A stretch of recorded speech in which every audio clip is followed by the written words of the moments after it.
নমস্কার বন্ধুরা, আজ আমি নিয়ে এলাম চিংড়ি মাছের এমন একটা রেসিপি যেটা গরম ভাতের সাথে শেষ পাতে দুর্দান্ত লাগে।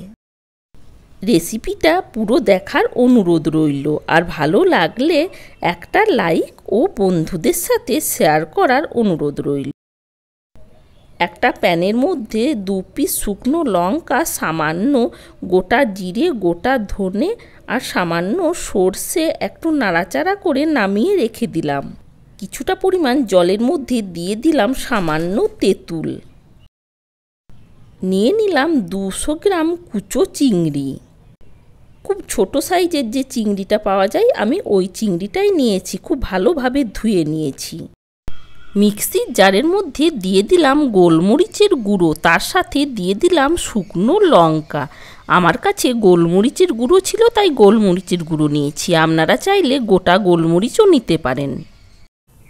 এবার এই চিংড়িগুলো মিক্সির জারের মধ্যে দিয়ে দিলাম, আর দেখবেন যাতে এর মধ্যে জল না থাকে। জল থাকলে পেস্টটা বানানোর সময় খুব নরম হয়ে যাবে।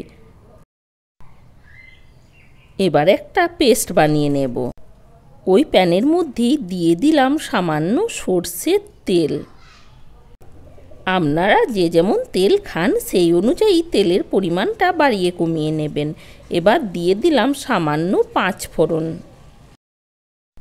ফোড়ন থেকে একটা মিষ্টি সেন্ট বের হলে এর মধ্যে দিয়ে দিলাম তেঁতুলের জল।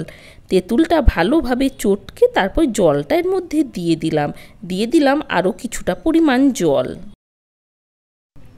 এবার এর মধ্যে দিয়ে দেব পরিমাণ মতো লবণ, তার সাথে দিয়ে দিলাম পরিমাণ মতো হলুদ।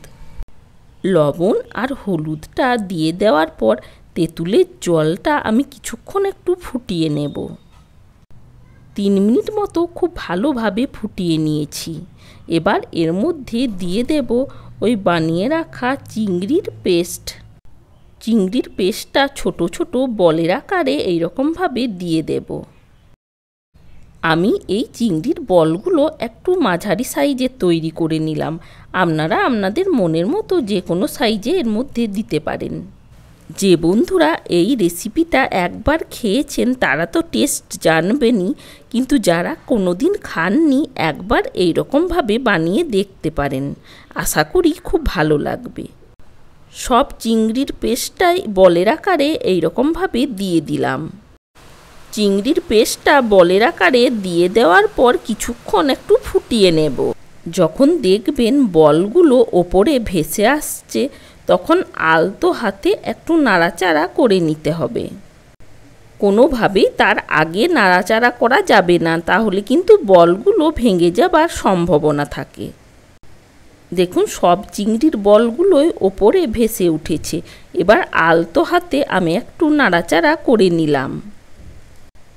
আলতো হাতে একটু নাড়াচাড়া করে নেওয়ার পর এর মধ্যে দিয়ে দিলাম যে মশলাটা আমি ভেজে রেখেছিলাম, জল দিয়ে একটু পেস্ট বানিয়ে নিয়েছি, ওই পেস্টটা এর মধ্যে দিয়ে দিলাম। পেস্ট না বানিয়ে আপনারা চাইলে গুঁড়ো করেও দিতে পারেন। দেখুন বলগুলো ফুলে একদম দ্বিগুণ সাইজের হয়ে গেছে। টেস্টটাকে ব্যালেন্স রাখার জন্য এর মধ্যে সামান্য চিনিও দিতে পারেন, আমি কিন্তু চিনিটা দিইনি। আর দিয়ে দিলাম সামান্য সর্ষের তেল। তৈরি হয়ে গেছে, এবার নামিয়ে নিলাম। আজকের এই রেসিপি আপনাদের কেমন লেগেছে কমেন্ট করে জানানোর অনুরোধ রইল। ভালো থাকবেন, সুস্থ থাকবেন, আবার দেখা হবে অন্য কোনো ভিডিওর সাথে। Thanks for watching.